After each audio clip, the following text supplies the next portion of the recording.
Hi guys, today we are going to be reading chapter 26 from The Adventures of a South Pole Pig. Finally, they stopped.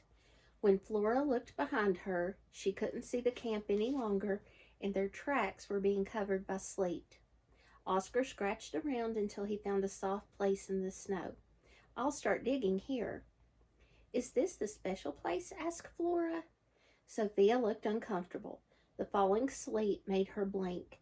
She started to say something, but then began licking her front instead. "It's okay," said Flora. She wanted to make this easier on her friend. "My strength has been tested before. I've been working up to this moment. I think I'm ready." Sophia looked relieved. "Good.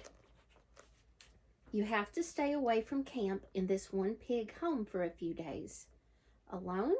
A tiny stab of fear pricked Flora's heart. Staying in a hole reminded her of being down in the hold. This might be harder than she thought. Oscar dug away at the hole with short, expert strokes. "Should Oscar be digging that hard?" Flora asked. "He'll be fine. He's hurrying because he's looking forward to leaving with his team," Sophia said. "But don't worry, I'll remember the way back here." Flora shivered inside her coat. The cold felt as if it were squeezing her brain. This didn't make sense. An icy breeze sprang up and whisked her breath away in long white streams. She shook her head, trying to shake out the confusion. Oscar's head was out of sight now. Plumes of powder shot from the hole. Flora shook her head again, this time with worry for Oscar. "He's sick," she said, hoping this didn't hurt the dog's feelings. "I can help." "I'm not sick." Breathing heavily, Oscar backed his head out of the hole, his sides heaving from the effort. "I'll be fine. Digging is good for dogs. It's like medicine." "Oscar needs to dig fast," Sophia said, "if he wants to get back to camp before they leave." Flora stamped the snow. The crust broke under her feet and she sank up to her ankles. "I don't understand." Sophia went on as if Flora hadn't spoken. "Remember, the new project is all about staying alive. Oscar's job is to lead the rescue crew. Your job is to keep out of sight for a while." What kind of job was that? If this special place wasn't for training, then what?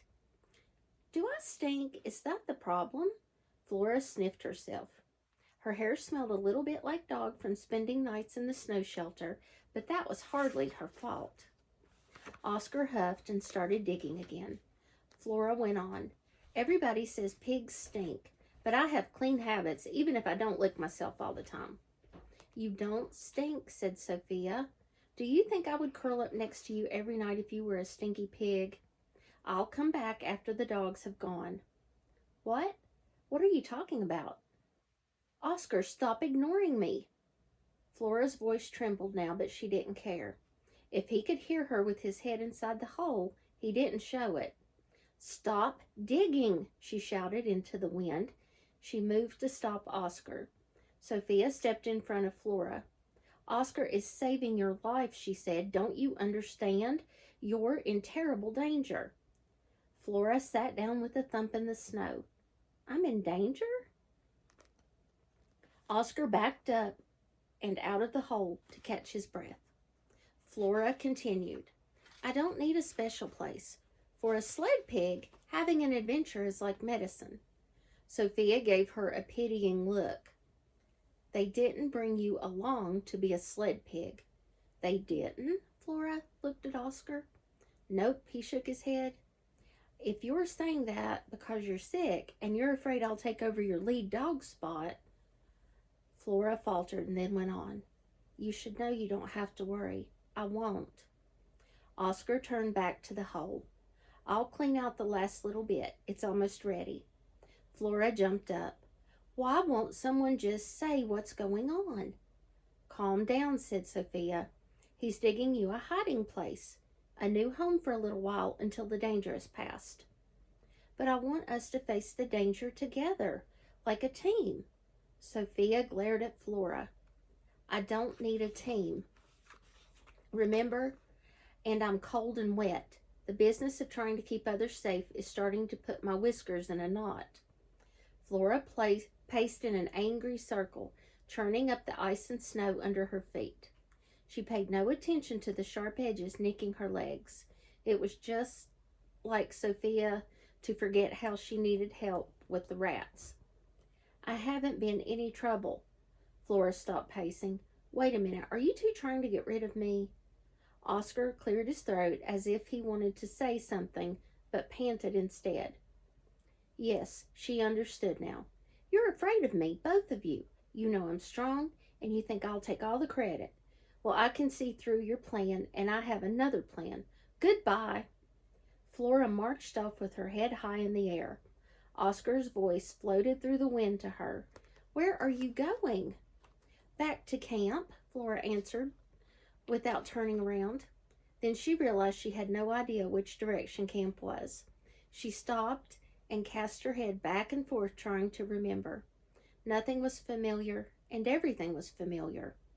All the land looked the same, just plain white. She turned and walked back to the dog and cat, who were still watching her. I decided to give you a chance to follow me. Sophia's tail swished impatiently in the snow. A sled dog would never lose his way back home.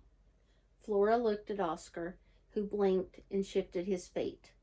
A sled dog has an unfailing sense of direction, said Sophia. He has broad shoulders for pulling, and he has big padded feet which don't break through the crust. Flora looked at the ground where her hooves had chopped up the snow and ice. She felt miserable, lost, and terribly lonely, even though she was not yet alone. Let's pretend you're right for a minute. Why would they have brought me along if it wasn't to be a sled pig? Sophia shook snow off her shoulder.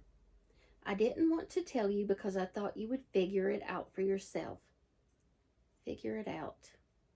The wind seemed to stop for a moment, and silence filled Flora's ears. Food, said Sophia.